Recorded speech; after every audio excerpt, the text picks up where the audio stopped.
Hey there. Apparently we have lighting and stuff, or we're trying to fix the lighting here because the area that we're in right now, you notice is kind of dark. You'll see it on the last video. We apologize for that, but hey, happens. Yeah. What can you do? Anyway, right now we're going to be talking about horror, and we're going to do a retrospective on the Nightmare on Elm Street movies first, but we decided to try something different because we've realized we do go through the Nightmare on Elm Street movies, and we go through all the original 7. Yeah. The remake, and Freddy vs. Jason. That one's okay. And then we'd have to go through the series. Yeah, we would. That's part of it. So right now, what we're going to do is we're going to be talking about horror movies that made the leap into TV series. Yes. And let's start with which one are we starting with? well, Nightmare on Elm Street. Oh yeah, which that would became be obvious. Freddy's Nightmares. Oh. Nightmare on Elm Street had become so popular at around this time that they had a board game. They had a Marvel black and white comic book, a la The Punisher. It was more of a magazine style one, and Freddy was rapping with the not Run DMC. He was rapping with the Fat Boys. Yeah, and there was like a bunch of Freddy songs. It was pretty much a horror to media at the time. I think he even hosted a night on MTV. Yeah, he did. So at this point that they said, "Hey, we've oversaturated Freddy. Maybe we should stop a bit." And you know, well, that's not where the money train goes. That's not where the money train doesn't go there. It doesn't have a stop. The money train keeps on going. The money train doesn't stop at Common Sense Station. No, it doesn't. It stops at keep going until we oversaturate it so much that we're going to kill it, and in crash doing and burn. So, kill the entire horror industry for a while. Yeah, yeah, and he did it. And this is what helped. Freddy's Nightmares. Return in a lot of ways. It was an anthology series. Yeah, hosted by Robert Englund. Series. I love it. Anthology series. We'll probably do an anthology series talk later on down the road, but we're going to talk about this one in specific because it does belong to the movie category. Yeah, it does. Robert Englund actually came on to host this series. Basically, he did most of his shots, more than likely, what it seems like anyway, probably in the studio at doing 5 or 6 of them at a time at least. Yeah. And since most of the time it didn't have much to do with the episode that you're watching anyway. Yeah. It slowly derails, actually. When you get to the first stuff, a few things, it's kind of like, oh, I wonder what it'll come up from them next. And I'm like, oh, okay, that makes sense. It's like, oh, pun about this. And then it's like, okay. And then it gets down the line, and then there's jokes, ever so famous jokes, like, it's not over till the fat lady dies. Ah! And it's like, there's not even opera in this episode. And then the next one would be like, VCR. Oh, yeah. Stick that in your VCR and suck it. Oh. And then it literally got to the point where literally, I think he took panties out of a drawer, and he just went, wogga, wogga, wogga, wogga. Yes, he did, actually. He actually did that. It's not even a joke. It's sad. It's sad that it wasn't a joke. Give me my check. But basically, the series started pretty good. We actually got, for the first time, an origin of Freddy Krueger. And we got some backstory, and we got some connections. We got him, and we started to see, the one that actually arrested Freddy and messed up. Yeah.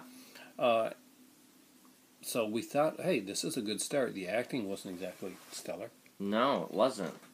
We wouldn't see Freddy in an actual story again until a Halloween episode that actually starred Mariska Hargitay from Law and Order SVU. No, there's one episode I want to talk about.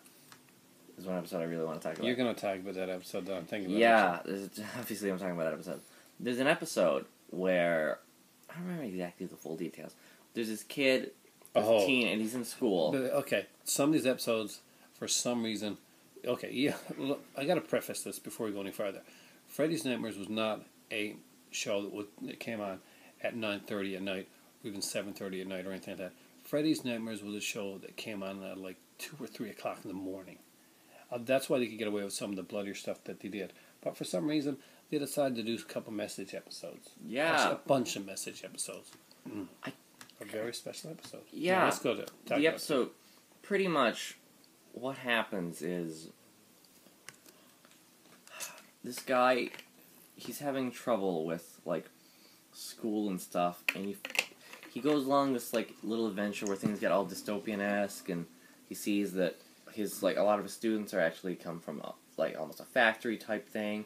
It's really weird. It's like some of them are robot. like, kind of like a very Stepford children type Stepford thing. Children-esque, like, oh crap, all of them are thing. And I guess I can see where it's coming from, like, oh, the pressures of school and everyone and all that stuff. But so every episode we got to talk about. And farther. It's usually split up in two separate stories. There's two stories. But usually there'll be one character from both stories who, in the first story, you'll see him as a background character, or maybe even an important character. Yeah, but mostly and in the second story, it'll be the main character. He'll be the main character. So, like, it's kind of connected. It'll follow through. In this case, he was the main character in both. Yeah. Yeah. And he had these two different adventures. The first one basically is a nightmare, sort of. The first one's the nightmare thing. And the first one's a message. It's like, better stay in school and stuff like that. In the end, he's like, yeah. I believe he realizes that he has tuition, he can go on to do his thing. He's like, yeah, you know what? I think that's good. Yeah. Now, if I remember correctly, the next story, I don't remember what it was about, really. There was a lot of, like, he was having another weird nightmare, and this other stuff happens. And it sets up to have almost the exact same ending as the last one. But didn't he get drunk and decide school's bad? It's not that he gets. It's that I know he has alcohol and a supermodel, I think. Well, they talk about the fact he was writing songs or something like that. Yeah, he becomes a big recording artist out of nowhere, and he decides that the tuition thing doesn't matter, and he finds out that school doesn't none of the schooling matters. It was like shag school. He was the first story had nothing to do with the next part because immediately they're like, no, it pretty much he had a supermodel and alcohol. And he was rich. It canceled it out. It canceled out its own. It was horrible. Its own thing. All that being said, I would say give Freddy's Nightmares a watch. It is fun series, and it's hilarious in its badness. It doesn't get over till the fat lady dies. You will see some big name, semi-big name, who are actors in it. Sybil Danning did an episode of Freddy's Nightmares. And you will see some different actors that probably weren't famous then, like Brad Pitt, in an episode of Freddy's Nightmares as well. Ooga Booga. That being said, it was a decent show for what it did. It wasn't a good show, but it was a fun watch. Some can be grating on the nerves, but it's an anthology series. It's hit or miss. Yeah. But it wasn't well done. It was cheesy and it was okay done, but it wasn't the best series put out there. And and going from one extreme to the next, Friday the 13th was an amazing slasher series that dwindled down with pretty much. Well, the 8th one killed it. Yeah. But basically, when they decided to do a TV show, and I'm not sure if it was originally even meant to be called Friday the 13th series. No, it didn't. I don't think it was. But they had meant to do a Friday the 13th series. I know they did, but and I don't know if that was people thought there was going to be Jason and stuff like that. But they probably had. I'm not sure for sure, but I'm guessing they probably took a spec horror script and used that as the launching pad. Yeah. Now, Friday the 13th, the series differs strongly in Friday the 13th, the movie series. The TV series, Friday, the whole Friday thing is gotten from. Do you remember where Friday is gotten from? No, actually, I don't remember where it comes from in the show. At the beginning of the show, there's a guy that runs an antique shop, and his name is Louis Vendredi. Vendredi, of course, is French for Friday. Oh, okay. And he pretty much sells antique items, but what people don't know is that the antique items are all cursed. Yeah. So, at the beginning, his deal with the devil is pretty much up, and he is taken to hell. Now, his niece nephew, I think. Yeah, I think come in to take that's their inheritance is the antique shop. So, wanting to get back to their lives, they quickly sell off every antique in the store, pretty much. Yeah. Taking like a record of everyone that buys something.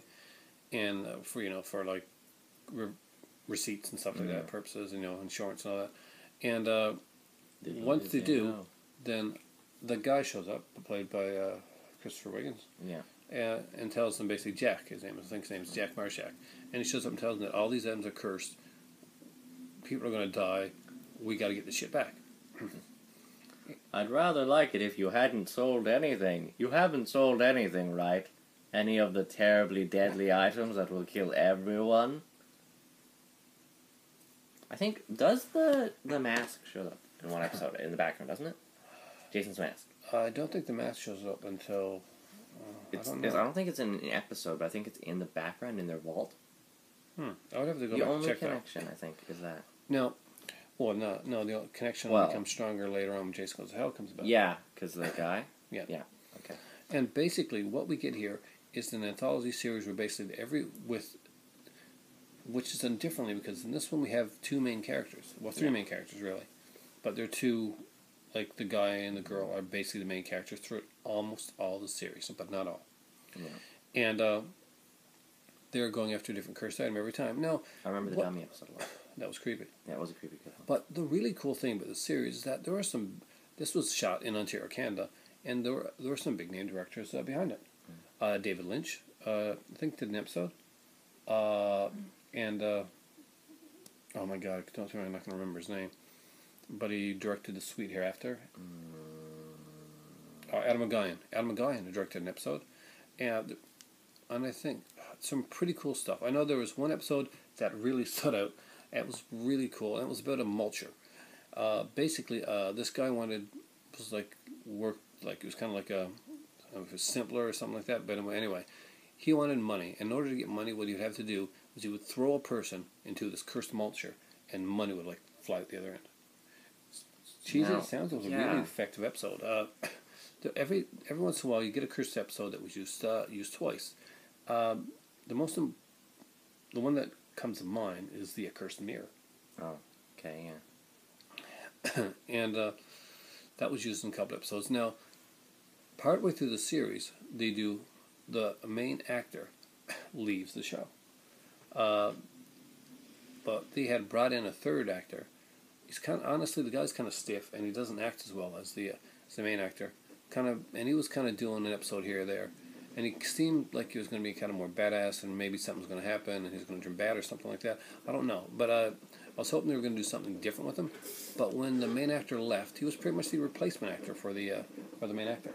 Because seriously, watch the series, because the main actor's departure is actually pretty freaking brilliant. So do you remember? No, I don't. It's a two-parter, and basically the character's name is Ryan, and he did not have a happy childhood. Okay. And his mother pretty much abandoned him, and let's just say second chances can happen. Yeah, you remember now? Yeah, I think I do actually. So definitely, it's worth watching. Friday the 13th, the whole series is out there to buy on DVD. It's pretty brief of features, but it is a really, really great show.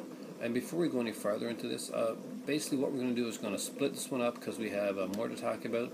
And what's the next show we're going to talk about so that we know before they come back? It's probably going to be Poltergeist: The Legacy. Yep, it's probably going to be Poltergeist: The Legacy. And by the way, that show is very, very different. Yep. It's time to... Time for rain. Actually, it's cooled off enough that it actually really is going to be time for tea. Okay. I like that. Time for tea.